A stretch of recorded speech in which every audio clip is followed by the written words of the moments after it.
Hey, what's up, everybody? Derek from Jekyll and High Performance. As you saw earlier, if you're following us, hopefully you are, we just finished Craig's C6 ZR1. I kind of just wanted to go over as fast as I can. I'll be talking fast so I don't bore you to death, but I just really wanted to highlight the process of how all this happened and where we're at on this car. And I'm not trying to make some flashy video or anything. I'll put the video up of the final pull, the final numbers. I will talk about the numbers here in a minute, but I just want to kind of talk about the process of where we're at. So the car originally came here from Virginia. Craig brought the car. It's been a lengthy process. There's no hiding that. It's been a longer process than we thought, but we had some build changes and we had some parts issues and as far as fitment and just kind of there's things that we learned along the way.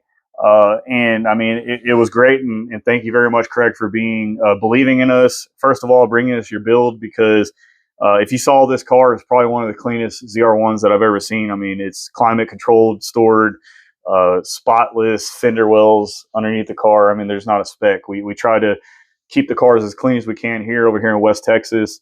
Definitely can be a challenge, but basically, you know, I just really want to say appreciate the patience on it and sticking with us on the build.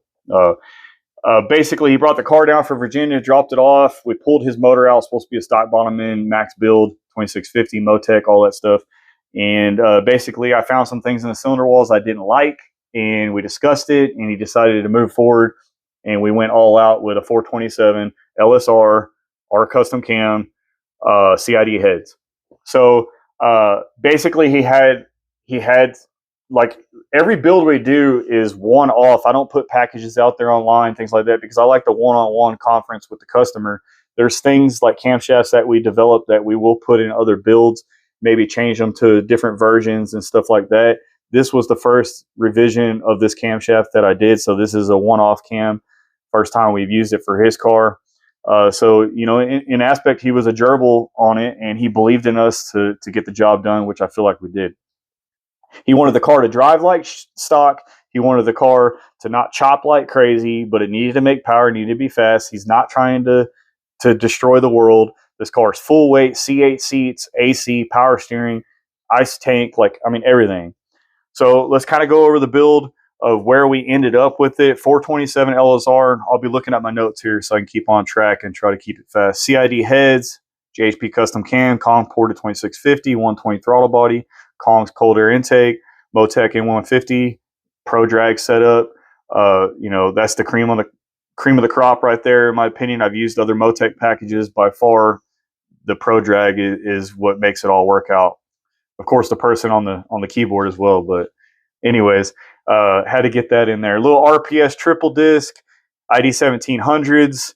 Triple pumps, four triple, 93 octane, drive it anywhere. E70 was last night. Today was race gas, extreme CFM ice tank, Edelbrock heat exchanger, and basically, I mean, we're doing the dash, the C125, and some other things. But and also the TIC performance shifter.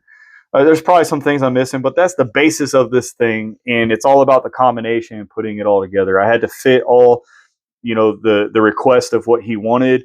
Car drives amazing. We put 100 miles braking on it, started right up, and that's the key. You know, stock ECU stuff, you see people, they start it up, it dies, and all this stuff.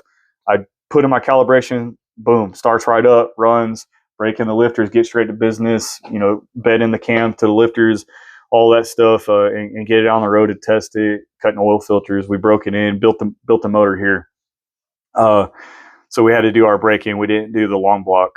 But so we get it on the dyno. Let's get to the cool stuff. So we get it on the dyno, E70 last night. I mean, it was making power 4,500, make a quick pull. And that's what's great is with the MoTeC, I don't need to go 100% boost off the hit. Like, I can limit everything within the file. I can set it up to where I want to run this boost in full boost. He has settings. He can turn it down. Traction control settings, launch control. He has everything.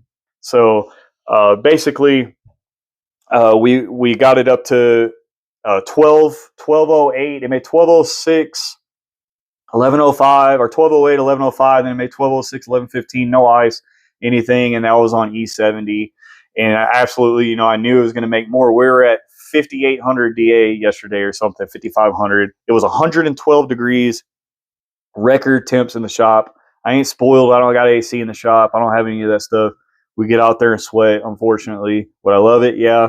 But I mean, if you think about it, these cars are being tested in the worst case scenario. So when I hand it back, you know, up there in that air and things that he has, it's just going to perform even better, just like Kevin's car. You know, his ZR1. We all know what that car was capable of doing. So when I built this car, it was basically what I wanted, what we're going to end up on other big packages, minus the huge cam and things like that, because he did have these caveats that he wanted. So I kind of had to fit in that bubble to develop and deliver a car that's going to fit his wants, basically. So wake up this morning. I had to try to hit it early this morning. We were at 112 degrees yesterday, ended at 107 by the end of the night. At like 8:30, it was still 107. And this morning I got out there and we got the race fuel in there. We got 2 bags of ice, warmed the car up, ran the oil all the way up to operating temperature, no glory pools, nothing like that, back-to-back results. And we were at 4,800 DA still, and it was at like 88 degrees in the shop still.